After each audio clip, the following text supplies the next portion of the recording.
Waheguru Ji Ka Khalsa, Waheguru Ji Ki Fateh, and greetings of the day. It is 31st October 2023.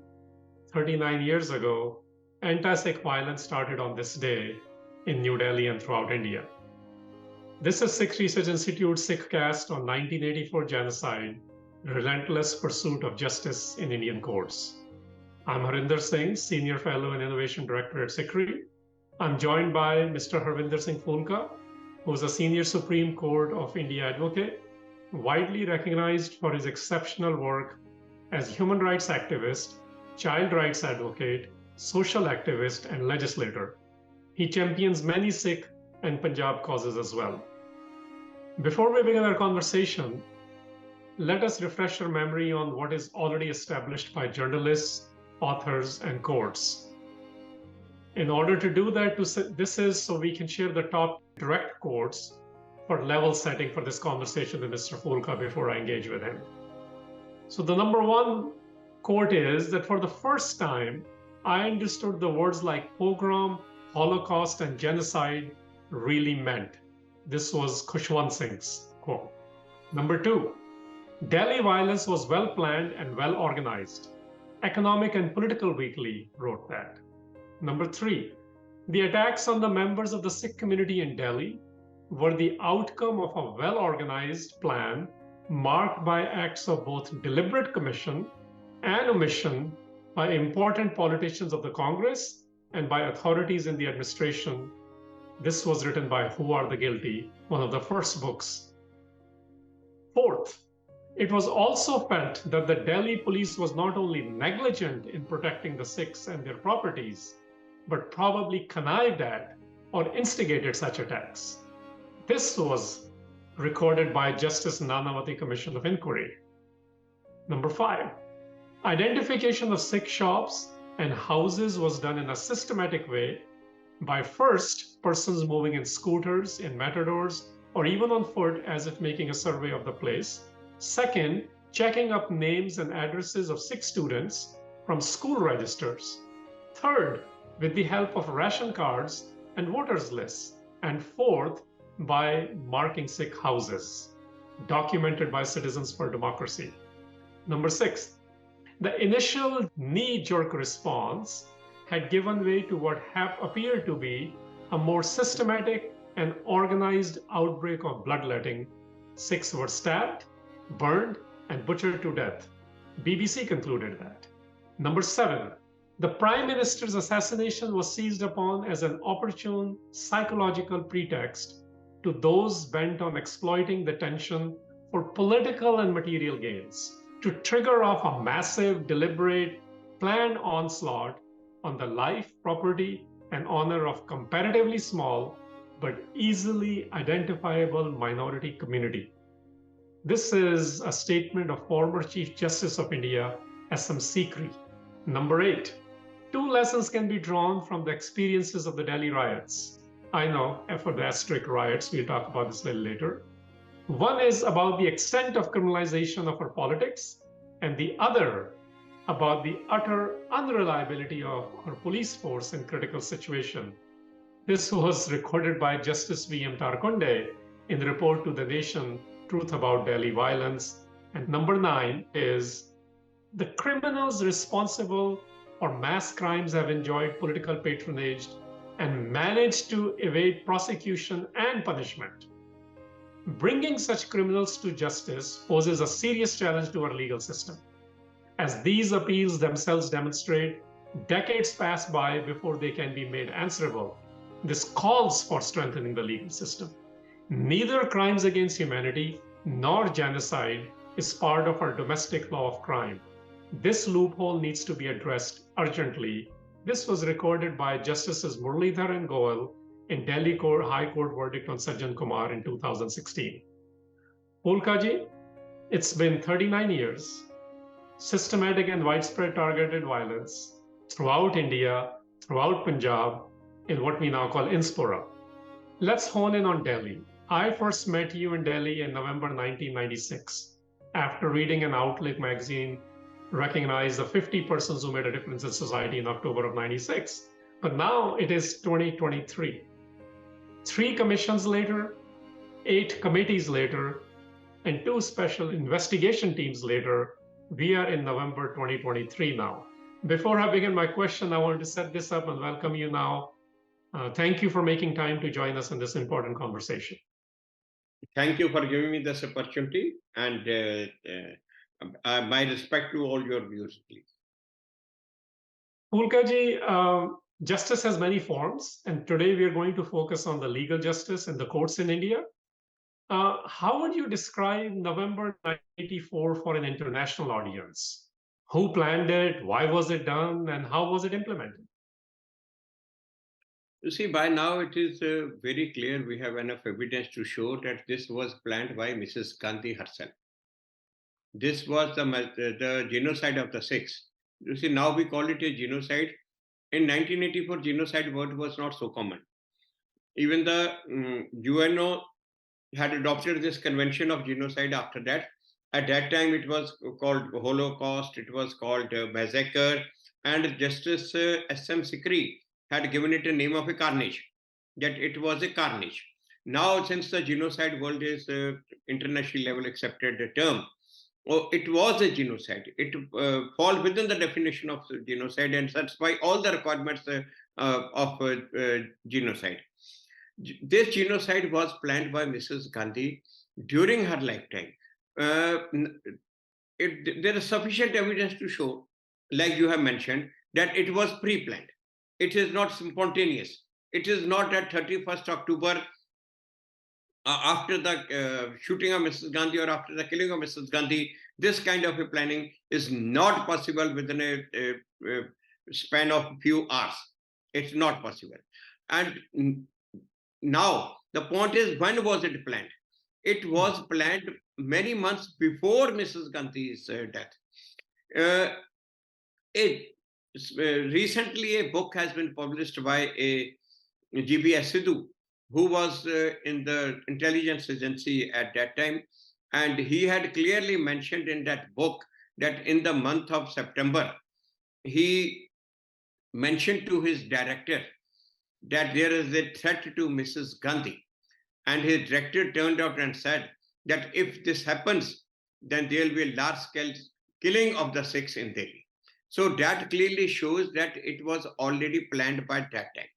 So now it makes it very, very clear that the planning was at least sometime in August, September.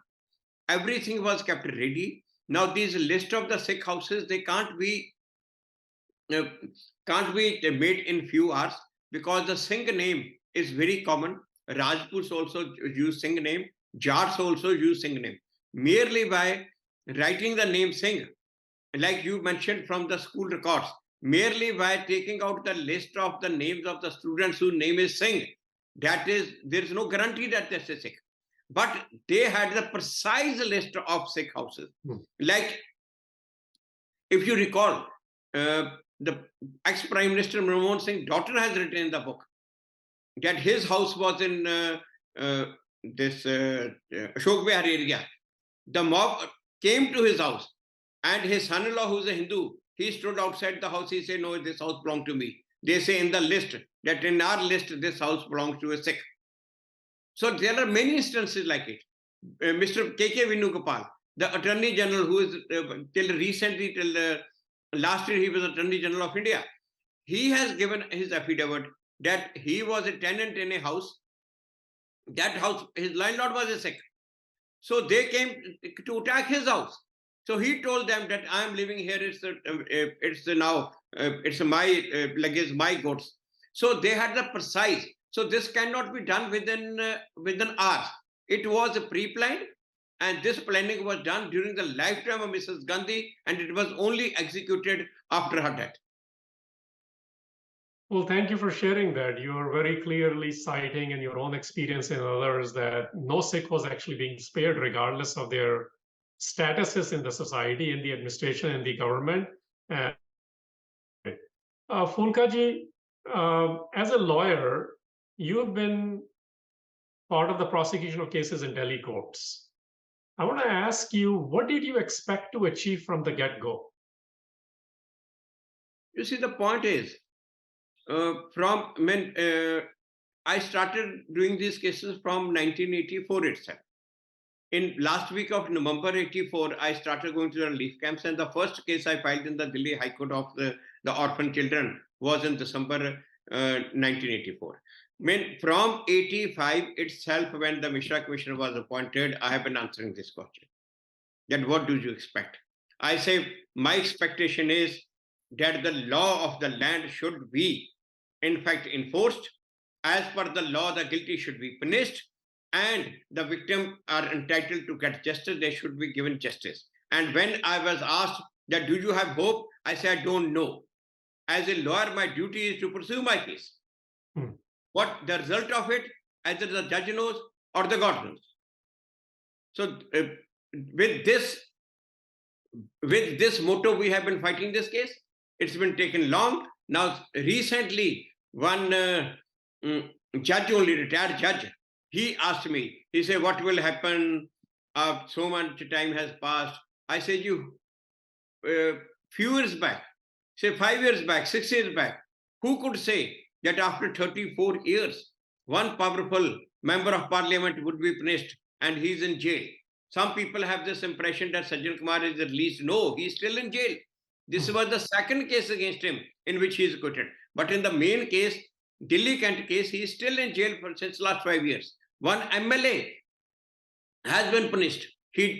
After 4 years in the jail, he died last year.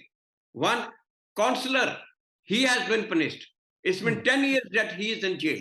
There are some other. Who could say that after 30, 34, 35 years, and who could say after 39 years, the charge sheet and the murder case would be started against Jagdish Tractor? So you never know.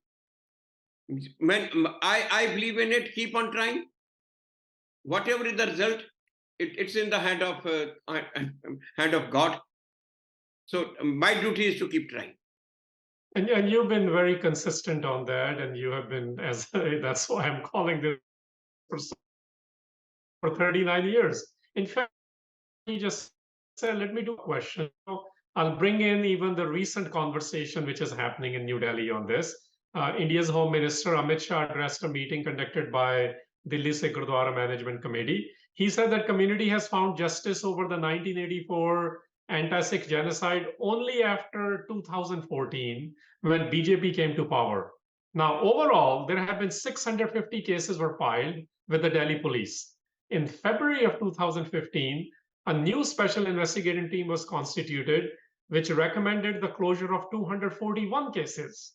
You are well aware of this. This is for our audience. However, the Supreme Court tasked a two-member team of retired judges to reopen those cases.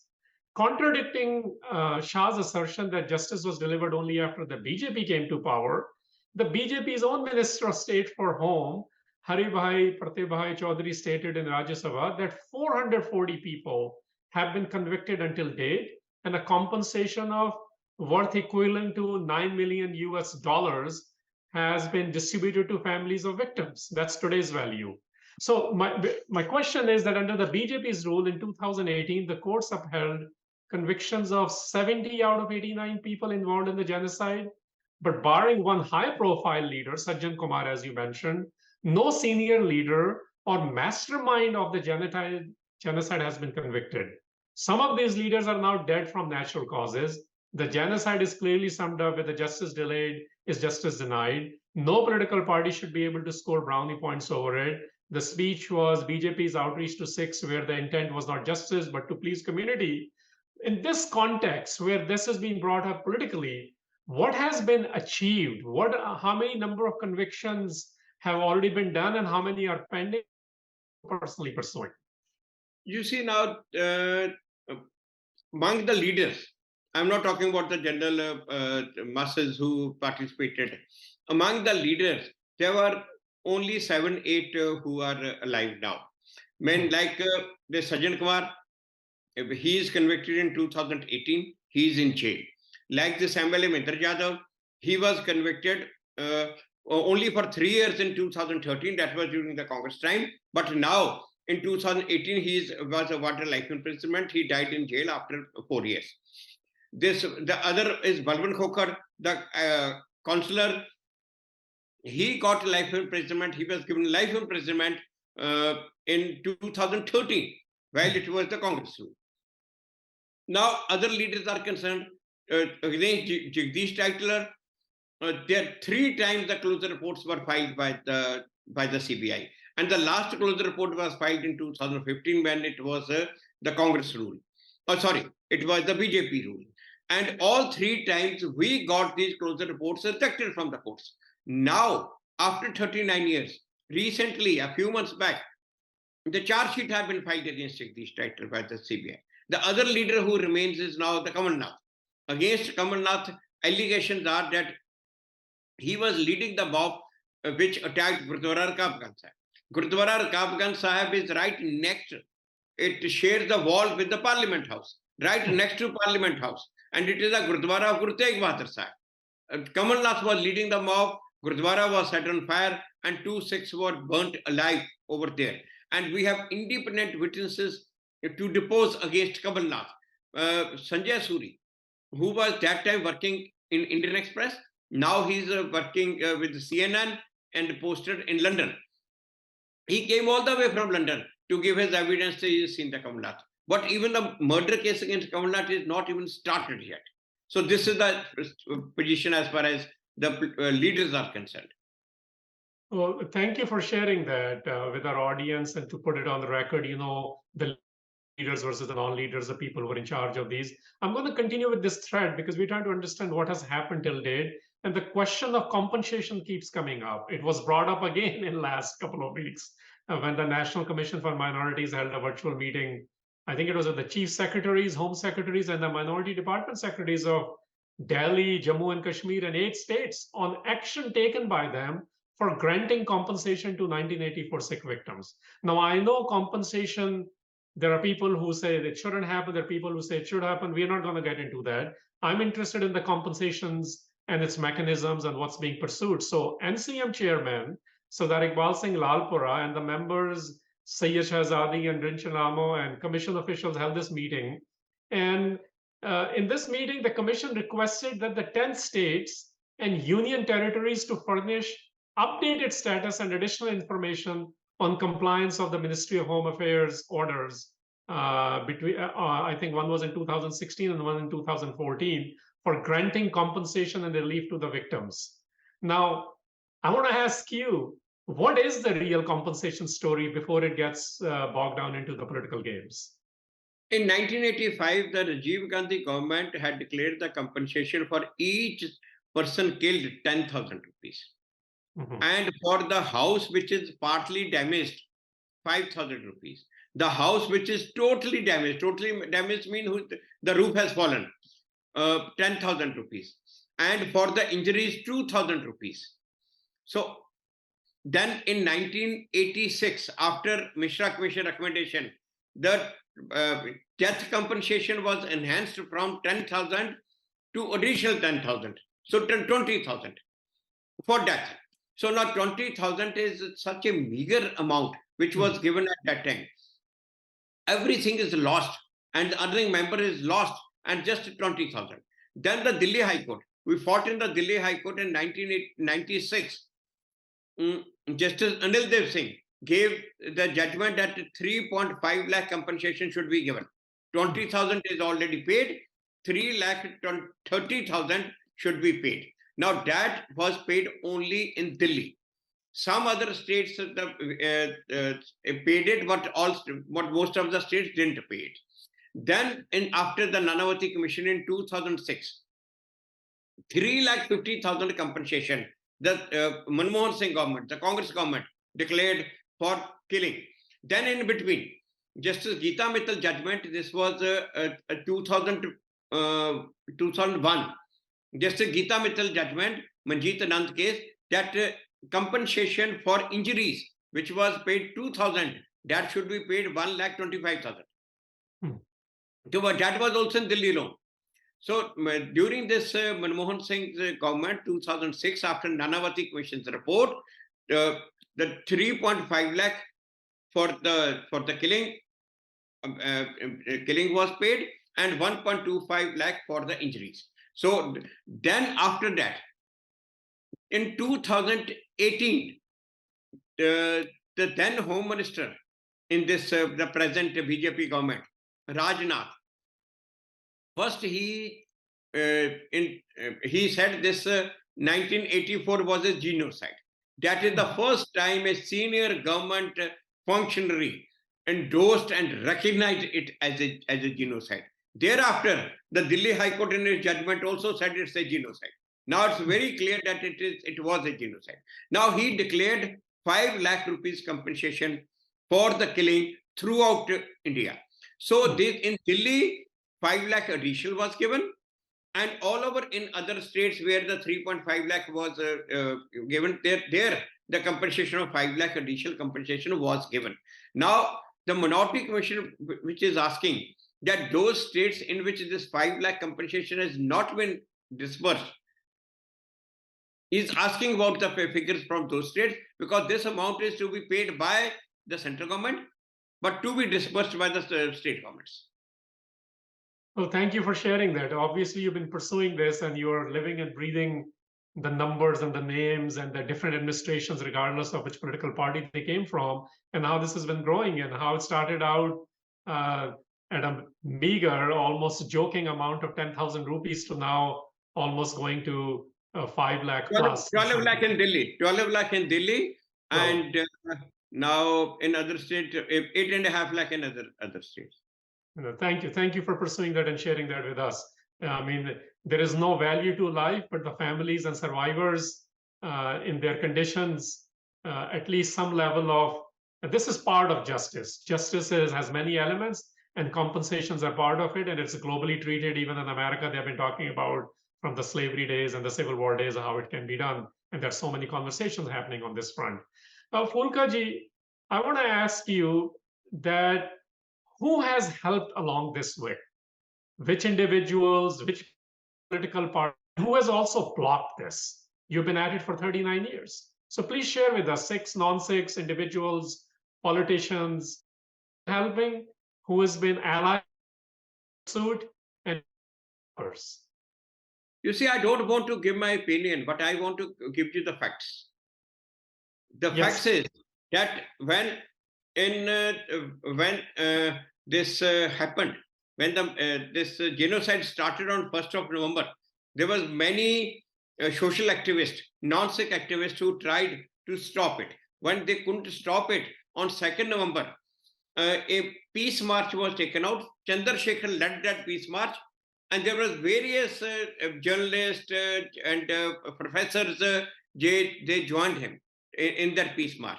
Then Jethmalani, Justice Tarkunde, Venugopal, and many advocates collected in the Supreme Court. Supreme Court was closed, but they decided, they assembled there in the robes, and they decided to march towards the East Delhi area, which is the worst affected area.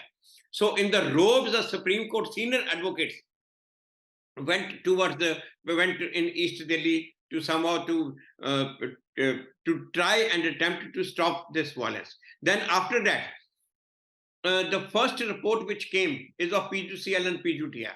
PGDR, Govinda Makhote was the president of PGDR at that time. Rajini Kothari was the president of PGCL at that time. Then after that, the second report which came was the report of Justice SikhRI Commission. Justice SikhRI was the former Chief Justice of India. Justice SikhRI, Badruddin Tyabji, and the Gurmat Singh, former ambassador, and Govind Narayan, the former ambassador, they were all the members. So that report came. That was the second report. Third report which came was the Justice Tarkunde's report. Justice Tarkunde is the former judge of Bombay High Court. So these 3 reports, they came out, which earlier the government was not even giving the total figure of the killings. They had brought out somehow the large-scale massacre. The government has said it is only few instances where the Sikhs have distributed the sweets. There they were attacked. But these people showed these reports how systematically it was attacked all over. Then Mishra Commission was appointed in May 1985. After the appointment of Mishra Commission, I was a very young lawyer, just 3 years experience. I was just 29 years old that time. I went to all these people and I say, let's form a joint front. Rajiv Gandhi government was very powerful. Rajiv Gandhi had 3/4 majority. So it was decided to have a non-political joint front. So that a committee was formed. Its name was Citizen Justice Committee. Justice S.M. Sikri, the former Chief Justice of India, became the secretary of that.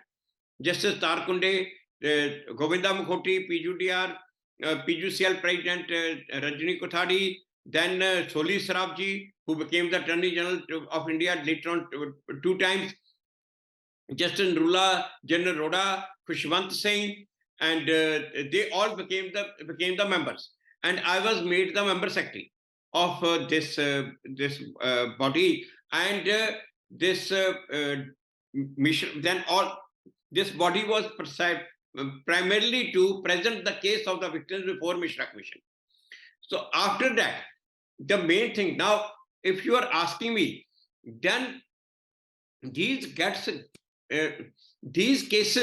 they picked up momentum when Madanlal Khurana became the Chief Minister of Delhi.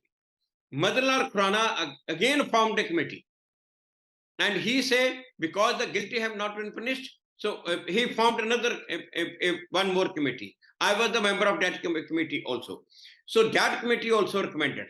Then thereafter, when the Nanavati Commission was constituted, Nanavati report when was given, it was the Congress government during Manmohan Singh government.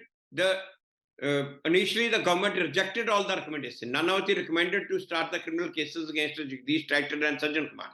Government rejected all the recommendations. Then for 3 days, on 8th August 2005, 9th August 2005, and 10th August 2005, for 3 days the parliament did not function. Opposition parties across the party line, every opposition party except Congress, even that time the Congress's own allies, they also went against the government. That time Manmohan Singh government was with the support of, it was a minority government. The CPM and CPI had supported them. That time CPM and CPI totally stood in our favor. I had many meetings with Brinda Karat, who was the leader of CPM. Her husband Prakash Karat was that time the chief of the CPM. So Brinda Karat took material from me, and they told, when they took up in the meeting that this is the material against these culprits, and in spite of this material, government has decided not to register these cases. So the government was forced. Ultimately, Manmohan Singh government had to agree. On 11th August, throughout the day, the debate on 84 went on in the parliament. And after that, Manmohan Singh had to announce the resignation of Jagdish Taital, who was the sitting minister at that time, and the registration of criminal case against Sajjan Kumar and Jagdish Taital. Now, these are those cases in which Sajjan Kumar is in jail now. Right. And against Titler, the case has started now. Right. This is the facts, some of the facts which I am giving you. Well, thank you for sharing some of the names, and it's kind of you to focus on the positives. My intention in asking was that the incredible allyship which crosses parties, which crosses. Do you want to know the negatives also? Well, I was pursuing it from an angle of who was blocking these efforts. The blocking these efforts in 1985, this was during Madanlal Khurana's time, when Justice Stingra, the case went before him, and one witness came and deposed before the court that Bhagat was leading the mob. Justice Stingra immediately issued warrants of HKL Bhagat. Now, after Bhagat tried his best, but he couldn't block it. Justice Stingra sent Bhagat to jail. I was there in the court on that day. I, along with my 2 juniors, I know the circumstances, how they attacked Justice Stingra and how they even try to attack us. We don't have the time to explain all this. Sure. But after that, the same very witness, on the next date of hearing, she backtracked. She backtracked, turned hostile. She said, no, I have not seen Bhagat. And so who was responsible for it? The member of the Gurdwara committee of Akali Dal, member of Gurdwara committee who was made in charge of these cases, who were made responsible to take care of the victims and to bring them to the court. He was responsible who took money from Bhagat and forced her to turn hostile. Thereafter, that particular member was summoned before the Akal Takht, and Jathar Pai Ranjit Singh declared him a Tankhaiya. But you will be surprised, in spite of declaring him a Tankhaiya in 1996, after that, he has occupied many positions in the Delhi Sikh Gurdwara Committee. Even today, he is the Vice President of Delhi Sikh Gurdwara Management Committee. Phoolka ji, thank you for sharing that. It is known in the Sikh world, some of these elements, but what people may not understand is, and which is why I'm asking, is that witness intimidation is a very common tactic. And then Sikh politics, Punjab politics, Delhi politics, Indian politics, cross-party oppositional politics, they all have been playing both a negative and a positive role, but you have been pursuing it from a legal inspiration angle, legal pursuit and justice, and you have stayed the course. I do want people to know that everything is not hunky-dory. There are so many efforts which are made in order to even get one hearing right, one conviction right, and some of these blockages happened with the witness intimidation and the Akali Sikh leaders as well. I actually want to ask you a personal question at this point. Why did you start this? I remember asking you this long time ago in your office in 96. But I want our audience to know, why did you start this effort? What was your source of inspiration? What were your conversations happening in your home when you were a young lawyer in Chandigarh and you decided to come to Delhi? No, I was in Delhi in 1984. I did my law from Chandigarh and I was practicing in Delhi when it happened. And in my book, When It Reached Delhi, I have written all my experience, how miraculous escape I had. My house was also attacked. But you want to know how it started. You see, there was so much of anger that how this could happen to us. That also right in the capital of this country. So we had planned, in fact, to go back to Punjab. Our family, my and my in-laws, all were in Punjab, and my wife, before our marriage, we were married only for a year then. She was teaching, she was in university, in Ludhiana University. So we were planning to go back and settle in Punjab.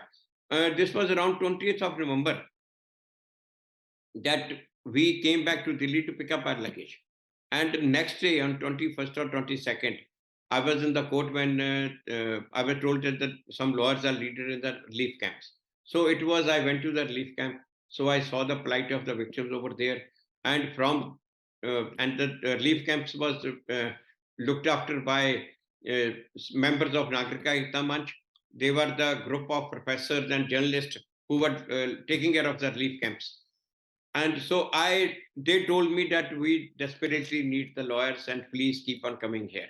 So that day, then I told my wife that lawyers are needed here, and we have been fortunate that we are alive, but there are families who have lost everything. So we decided that we will stay back for some time till this work is done. It's not that we decided that we will pursue this case. It's 3-year experienced lawyer. How can I even think of doing that? So we decided to stay back for a few months. So to contribute whatever little I can. That is how I had started. And thereafter, when Mishra Commission was appointed, when the Citizen Justice Committee was formed, when I was made the secretary, then thereafter the whole thing started.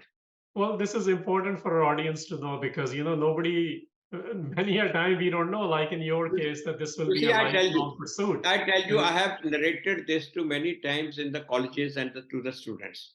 I said, you will get opportunities in your life, enough opportunities. Wherever you get an opportunity to serve the humanity, don't miss it.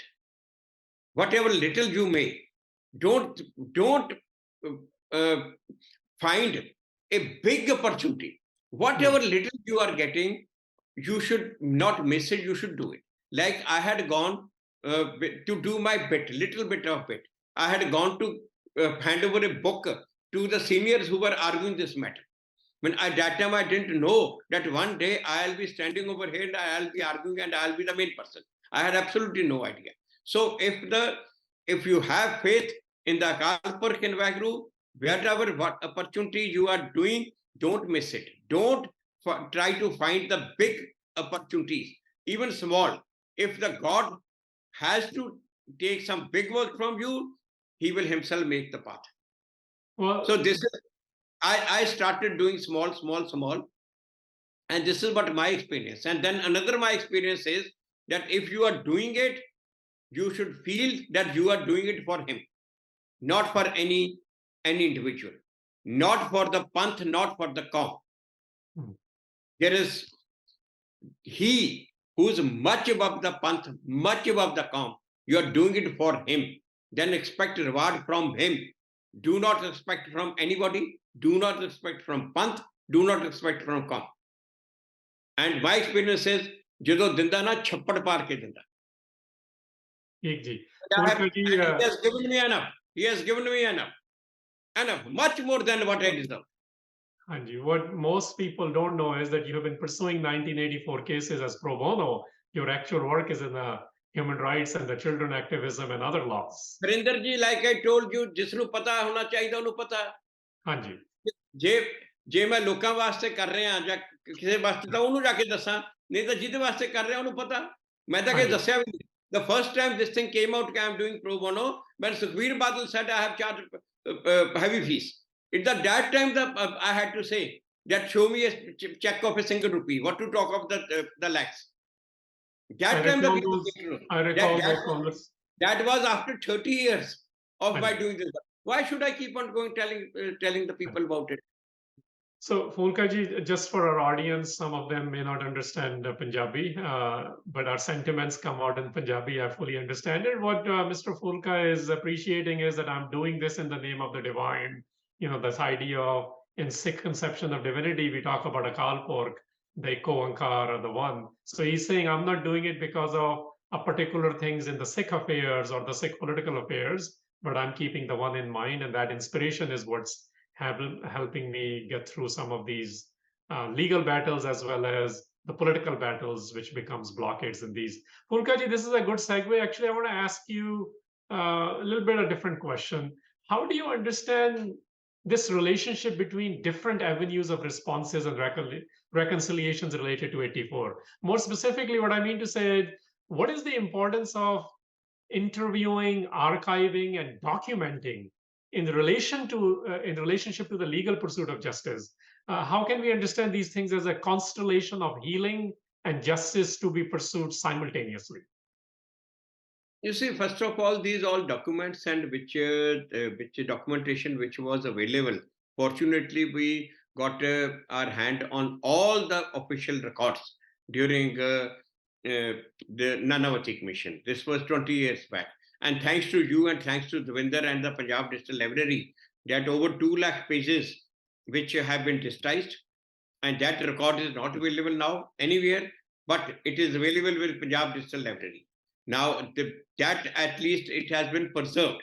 That has all the official record which will show that what was happening in the government, and it has all the affidavits of the victims which were given immediately after this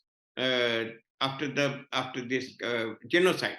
So the first account that is available there, and this is very, very necessary in the history that record will be studied. And now also this website, when we made the carnage84.com, many universities has students in the universities have prepared their thesis and written the papers on the basis of that record.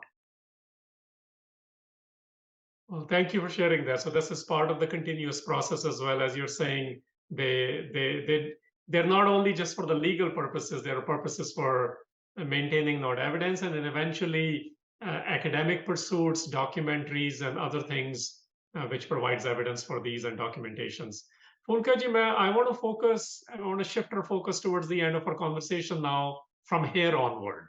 You know, this is, we are in 2023 now, and so far we've been talking about our understandings for last 39 years. So you're a lawyer in India. And politicians, and as a lawyer, politicians in India, they keep using the term riots for massacre, pogrom, or genocide. I want to ask you, how would you frame 1984 for Indians so they don't keep referring to it as riots? Is it just ignorance or is it intentional? And why does this language matter? You see, I told you in all the records from 1985 onwards, we have been mentioning it as carnage, Mhm. and then as genocide. There is one term, some terms sometimes become popular. So the rats have, the term has become popular. So many times the people who otherwise believe this is genocide, but while talking about it, they call it a riot.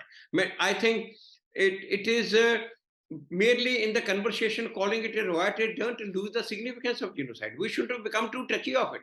Somebody has called it riot, otherwise he's talking against it. He's asking, demanding the punishment for the guilty. And merely he has mentioned riot, it doesn't mean we should be very touchy. The point is, everybody is convinced now that it's a genocide. Now, even I told you, even in the government records, many times it has been mentioned it's a genocide. Right. It's Phoolka ji, what has happened is there are many studies coming out from a psychological perspectives, as well as documentation perspective, legal perspectives as well. Obviously, you are in the field. I fully understand what you're saying. You even mentioned how there has been an evolution to adopt the word genocide within India as well.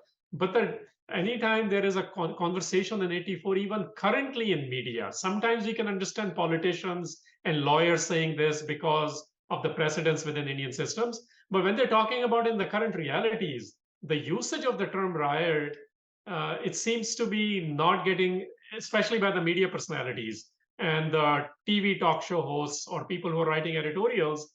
It is an issue which has been brought up multiple times in the last 5 years. Hence, I asked this question.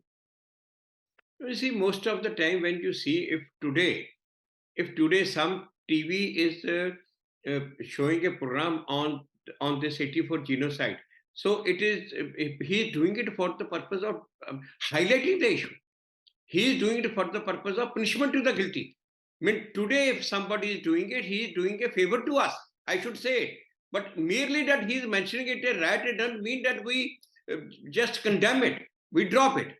Many times they should, sometimes they say it is actually a genocide, but then again start saying right. So you see the intention of the person. Right. That's what I'm saying. We shouldn't be too touchy about the term. You see the Understood. intention of the person. A person say it's not actually a genocide. Then if he says the again, it doesn't mean that he is trying to say that it was not a genocide. Well, intentionality obviously matters, but that is not the Yes. end of it. But I fully understand your point that many a time it is the language limitation and what the cultural limitation is. But it is very important for us to acknowledge that this is not an accurate term. By using this term, there is a diminishing that it was a two-sided attacks. Moving on to on the legal perspective, I want to stay there. What's your anticipation from the current administration and the state's courts? What do you expect? What else can be achieved? You see, there are a few things which need to be done, which can only be done by the law enforcement agencies, by the prosecution, which is under the government. Like Mhm. only today, we had a meeting, and the General Secretary of the Gurdwara Committee was here, and he wanted to ask that what are the things which need to be done. Like in one case, there are 4 cases against Sajjan Kumar. In one case, he's given life imprisonment, he's in the jail, even the bail has been rejected. In the second case, he has been acquitted. In that case, we have to file the appeal. So, to make the CBI file the appeal, to engage the senior advocate to argue that appeal from the CBI, from victims, it's okay, we'll do it. But from the CBI, then some other cases which are pending, then entitled case against again to engage a senior advocate to represent the CBI. So these are the various things which the government can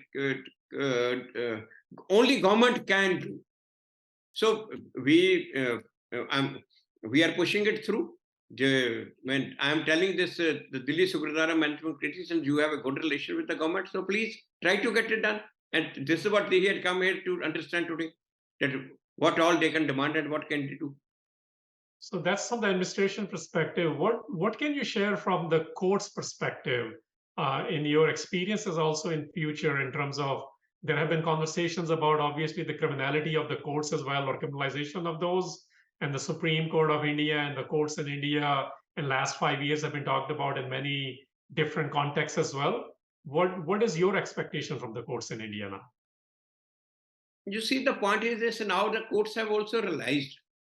The courts earlier when we have seen till about I mean 5-6 years back, it was that 30 years have passed, 32 years have passed. There's no use of talking about this now. But in 2018, when the Chief Justice of India appointed this a fresh SIT, that changed the whole scenario. Right. And you see one thing, it's not that I'm somehow trying to project myself or say, but I tell you what I feel, what weighed in his mind when I resigned as a leader of opposition to do these cases of 84. That again, this news was carried by all the national newspapers on the front page. That here is somebody who has given up a minister's status to do these cases. I mean, after that, the Chief Justice in the open court said, the community is still feeling hurt.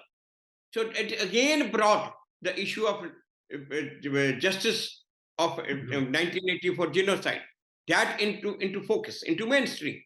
When the Chief Justice appointed this fresh SIT, that changed the whole scenario. Right. So now that 34 years have passed, 30 years have passed, that's a thing of the past. Now the court is taking up these cases as if these are current cases. This is what is happening now. Phoolka ji, as you've been talking about, and you yourself have been part of the politics as well, and I want to bring in the whole political angles to these things. In the current scenario, 5 of the Indian states are going into elections in November, December of this year. And as you rightly mentioned already, that Kamal Nath, who for our audience, he's the chief minister aspirant from Madhya Pradesh, is contesting from his home constituency. And the BJP leader, Kailash, raised the issue of Nath's involvement in 1984 anti-Sikh programs in New Delhi as well. And witnesses and journalists have attested to it, as you also mentioned, near Gurdwara Rakabganj when he was instructing. But he has never been formally charged for the crime. So whether BJP benefits from raising this issue or not, they are certainly a blot on the Indian National Congress, which it has not watched in the last 39 years. So hearing from another leader, Jagdish Titler in Apol Bangash case are in the progress in the courts as well, as you just mentioned. Meanwhile, Congress in Delhi is holding a big outreach in Sikh-dominated areas. Congress President Harvinder Singh is expected to preside over 300, 400 of those big and small meetings until December. So one such meeting did already take place last week on October 22nd, but did not see a big turnout. So INC's overtures and Sikh response is one part of the story. The mood issue is the denial of justice. And with Nath leading the Congress campaign in Madhya Pradesh, Sikhs continue to be denied justice over 1934. I'm setting this up because all this has happened in the last 2 weeks again. So in this current scenario, as somebody who understands politics of Delhi, of Punjab, of India, what can the BJP National, the AAP and the Shromani Akali Dal really do? You see, I am very clear in my mind. I want the people, the prominent people, the political parties to raise the issue of 1984 genocide and to raise the issue that the justice has not been done.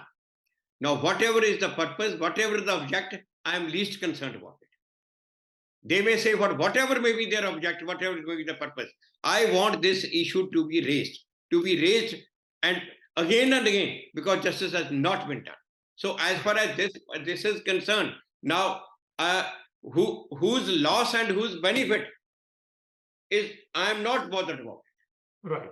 I mean, and you've been very clear about this. My ask is, I was setting up that scenario because a lot of this stuff is happening in the last 2 weeks. And anytime the anniversary comes of 1984, these kind of situations and these kind of scenarios are seen. And we are at the eve of 40th anniversary right now. So my question wasn't who's going to win or lose in what scenario. That is the politics of the larger context. What my ask was, what do you think can the Sikh political parties, the Indian political parties of which are active in Delhi and India and Punjab, what can they really do in this? How can they really help? Well, keep on demanding this. Wherever you get an opportunity, raise the issue. I'm not saying that that you go for one party, you go for other party. I mean, you see, if I'm saying if the BJP has helped, then the CPM has also helped.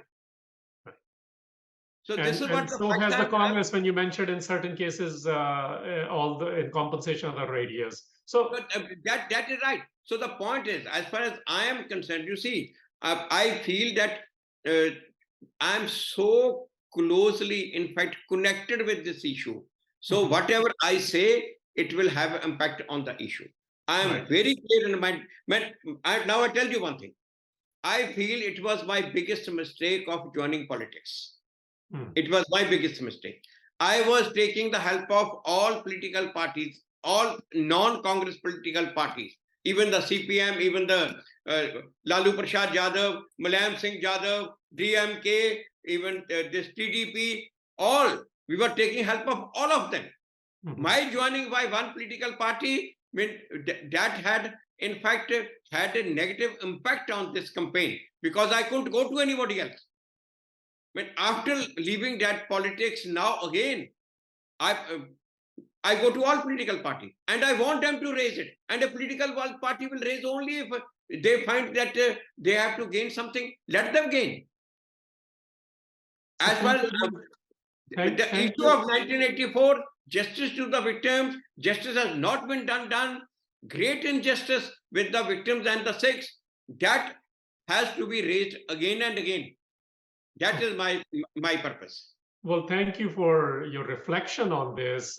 Essentially, what you are saying is that remaining non-aligned politically is the way to continue forward, and your ask is same of all political parties, regardless of what else they might be. So that I'm saying for a person who is the main person connected with the issue.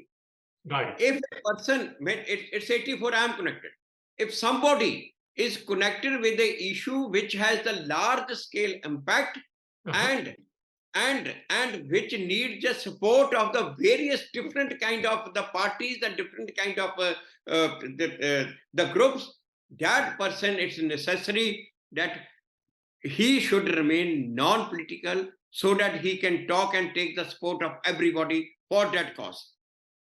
Thank you. And actually, you mentioned something at the very onset today, so I'm going to bring this head on. And again, this has happened in last month. And this is, these are the realities we are dealing with and we are observing. Mrs. Gandhi, you mentioned, is the person who planned this. So on October 1st and 2nd, Rahul Gandhi visited Darbar Sahib, what we popularly call Golden Temple, but as an ordinary pilgrim.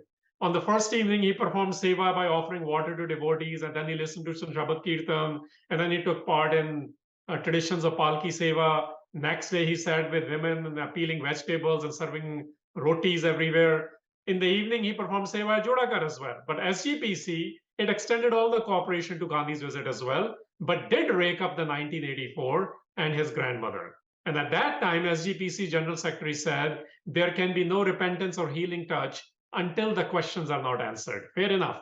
But many Sikh scholars welcome the visit, upholding the fact that it is not in the Sikh principles to blame someone for the deeds of his parents or family or grandmother. In this case, devotee has a right to enjoy the hospitality of the institution of the Guru. But the timing of the visit, when Sikhs are under pressure in India, including with what's happening in Canada, this is being appreciated because Gandhi did not make any political statement, Rahul Gandhi that is. So how is the 1984 going to be positioned, not just in elections, but in the conversations where our idea of justice and forgiveness is intricately linked? Because it is Rahul Gandhi is a grandson of Mrs. Gandhi.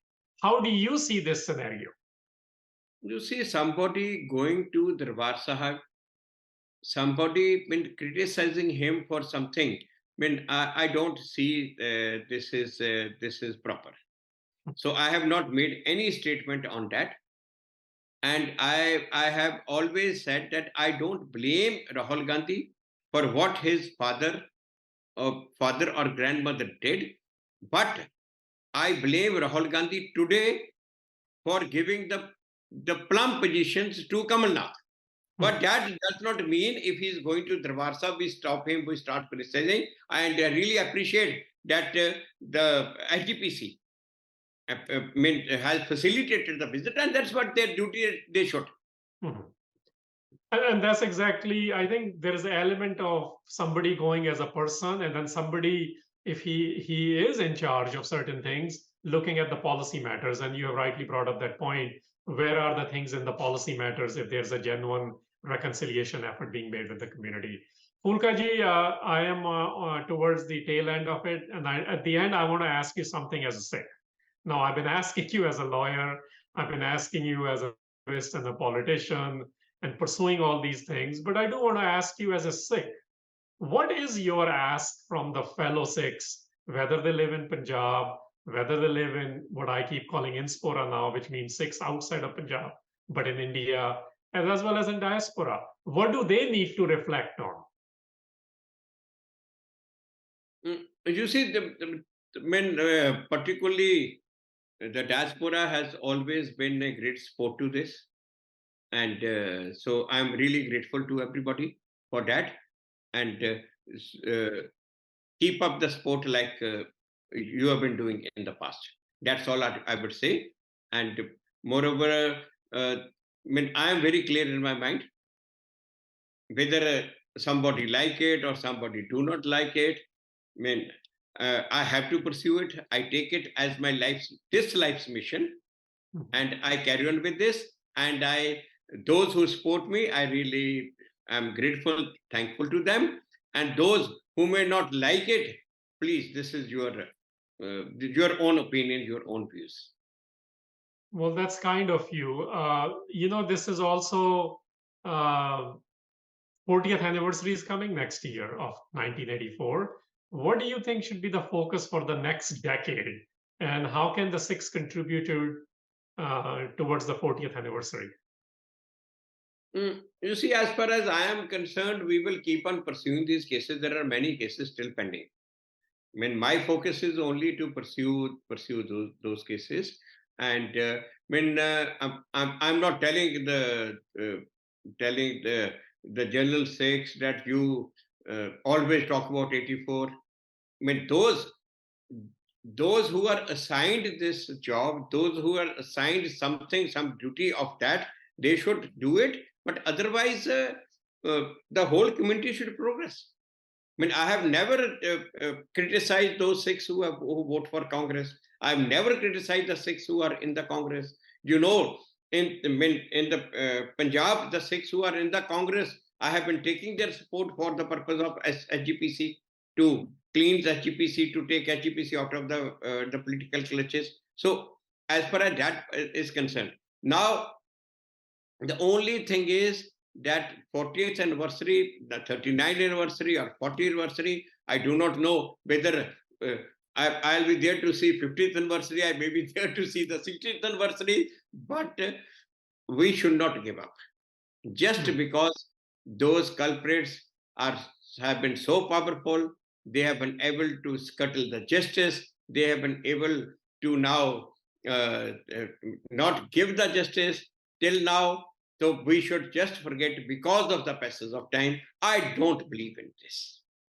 Well, I will interpret what you are saying. I'm remembering a couple of shabas from Guru Granth Sahib. One of them, for example, the line is "Pura nyao kare kartar," that the creator administers the complete justice. We are only agents of justice. You have been an incredible agent of that justice in a particular way, pursuing it for last 39 years in the courts in Delhi. So thank you for doing that. And the other element which you have mentioned, the lines which are coming to me were that hum har sang tada kiya, that my alliance is with the one light, the Hari.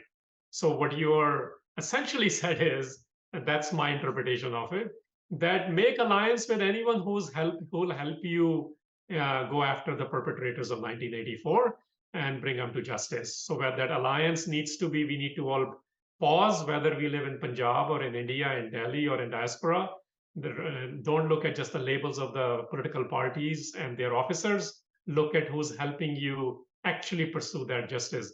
Phoolka ji, thank you for your relentless pursuit of justice, and for all justice seekers, we acknowledge your valuable and pro bono contributions. And thanks to all of you, our listeners.